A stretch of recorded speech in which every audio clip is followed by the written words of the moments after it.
وہ سورہ الکاف کی ایک آیت ہے جس میں اللہ تعالیٰ کہتا ہے کیا تم گمان کرتے ہیں کہ غار میں رہنے والے اور تحریر والے ہمارے نشانات میں سے ایک نشان ہے.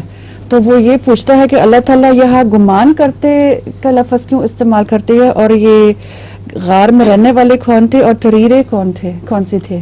کون تحریریں جو غار کے اندر لکھی ہوئی تھی, جی وہ کون سے تھے؟ یہ اصحاب کہف مراد ہیں. وہ قوم تھی عیسائیوں میں سے آغاز میں جو انہوں نے توحید کو دامن نہیں چھوڑا اور تھرو آؤٹ اللہ تعالیٰ کو ایک ہی مانتے رہے. ان کے اوپر بہت زیادتیاں ہوئیں, بہت ظلم ہوئے. وہ جب ظلم زیادہ ہو جاتے تھے تو بھاگ کے غاروں میں چلے جایا کرتے تھے, اور جب ظلم کم ہو جاتے تھے پھر غاروں سے باہر آ جاتے تھے. یہ ہے اصحاب کہف.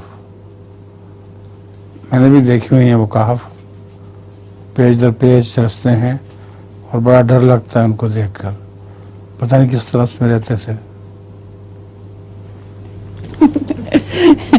ایک بچہ اپنی امی کے پاس کچن میں آ جاتا ہے اور روتا رہتا زاروں قطار. تو امی پوچھتی کیا ہوا آپ کو؟ تو وہ کہتا ابو نے اپنی انگلی کاٹا.